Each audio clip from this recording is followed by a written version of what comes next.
Hi guys, it's Tamara coming back at you with another video. Welcome back to my channel. We're going to go ahead and start our new conversation this week. Wednesday and Friday we're going to have two different videos, of course, because we're not doing series.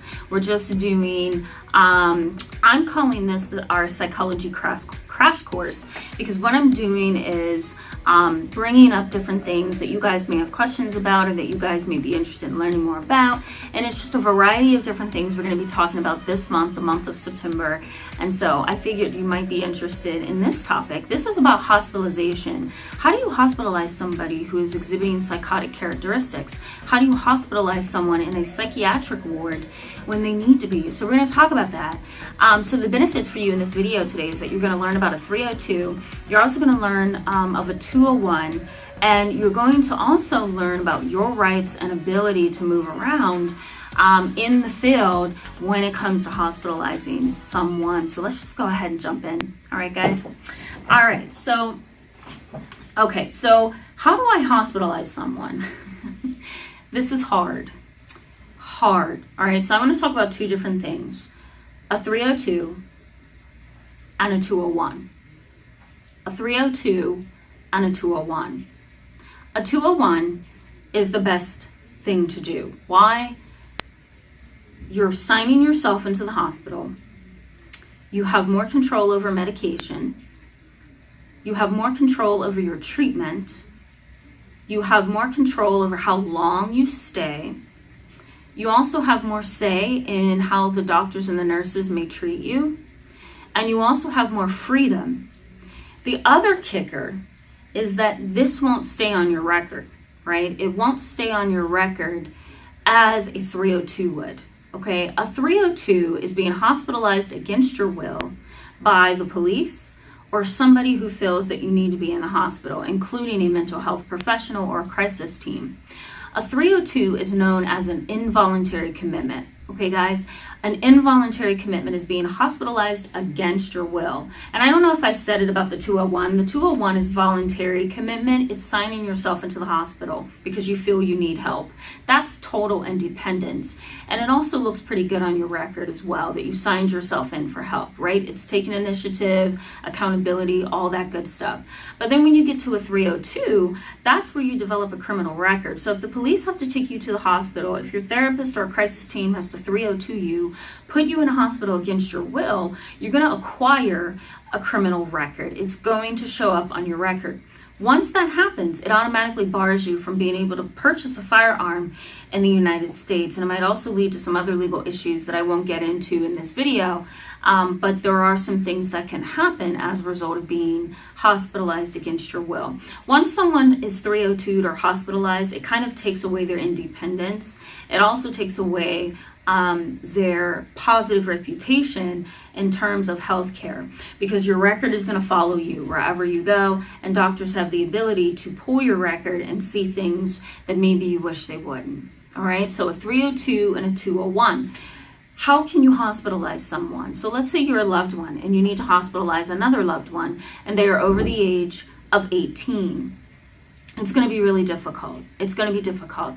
You want to be able to prove to the police and to the hospital that this person is an immediate threat or danger to themselves or others. And what I mean by immediate is that there's some concern that over the next few hours or days, this person's going to deteriorate into a worsened state, right? When you think in terms of a 302, you have to keep in mind that you're asking the police, you're asking another mental health professional to hospitalize someone against their will. There has to be some concrete foundational proof as to why that needs to happen. And a lot of hospitals look for 1 to 2 particular things: suicidal ideation or homicidal ideation. They want to know, are you a danger to yourself? Or are you a danger to others? If that person over the age of 18 says, I'm not suicidal and I'm not homicidal, the hospital will release them. Sometimes the hospital will keep them for evaluation if they're kind of bizarre or strange, or if they agree to stay. But for the most part, an adult can say, look, I'm not suicidal and I'm not homicidal. I'm not staying here. and the hospital can do nothing.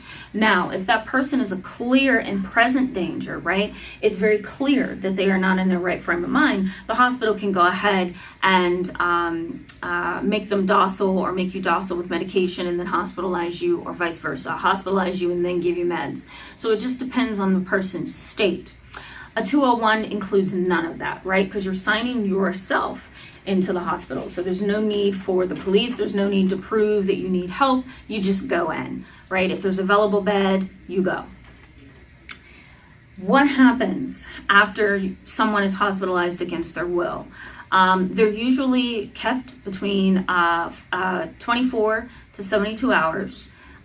Usually they're released within 2 to 3 days with a referral and maybe a prescription for medication. The whole idea of a hospital stay is to stabilize you until you can make better decisions, or until that person can make better decisions and leave.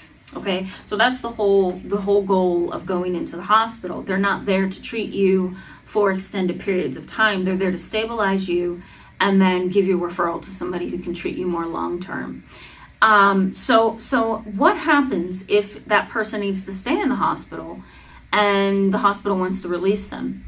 Well, the mental health professional or the loved one, the family member who believes that this 302 is needed, will be asked to attend a court hearing where it will be determined if this person is okay to go home. It can also be determined if that person needs an extended stay, and that can be legally enforced. So 302s are pretty complicated. They can be. My suggestion is always a 201, a voluntary commitment. An involuntary commitment is a 302. So my suggestion is always to lean towards the 201. It's the best bet. It's the most clean. It's the most simple. Now, what do we do about 14-year-olds? What do we do about individuals who are adolescents? This is where it gets complicated, because 14-year-olds, especially in particular states, I do know in the state of Pennsylvania, 14-year-olds have the legal right to refuse treatment and refuse medication. Other states are starting to catch up with that theory, and they're okay with that. I totally disagree with that. I don't think a 14-year-old or an adolescent needs to be in control of their treatment. But that's how it goes. So what can you do if your adolescent is 14 years old and they don't want to go to the hospital? Guess what, mom, dad? They're not going to the hospital, because the hospital is going to listen to this 14-year-old as if this 14, 15, 16, or 17-year-old is an adult. And if the kid doesn't want medication, they can refuse it. If the kid doesn't want the doctors to share something with you, they can refuse it. If the kid doesn't want to go to the hospital because they don't think they need it or they don't need medication, they can refuse it. You can force the issue to see if the hospital, the doctor, or the therapist will compromise with the child and include you, but for the most part, it's very hard to hospitalize 14-year-olds in specific states in the United States. It is terrifying. And I'll talk a little bit more about this extensively in other videos, but for the purposes of this video, it's important to consider that the 302 is the less popular route. The 201 is the more popular route. It's the safest, the fastest, the easiest, and it makes sense. The 302 is going to help you get stabilized for a short period of time, but then there's also going to be a criminal record as well. Okay, so keep those two things in mind, guys. If you find yourself feeling like you need to be hospitalized, or somebody that you love, keep these two things in mind, because it's very important. All right, guys, thanks so much for being with me today. I encourage you to give this video a thumbs up if it was helpful to you, and to share it with somebody who may find it helpful. If you have questions about the hospitalization process on a psych ward, let me know. Post them in the comment section below and I'll answer your questions. I might actually take your questions and answer it in a video as well. So just go ahead and post your questions and I'll be happy to answer them. I encourage you to hit the subscribe button as well if you're interested in keeping up with these videos, because I will have some new ones coming up on Wednesday and Friday. Wednesday, we're going to talk about borderline personality disorder and 15 things I think you should never do with someone who has borderline personality disorder. So stay tuned for that. All right, guys, I wish you all the best, and I'll see you on Wednesday. Bye-bye.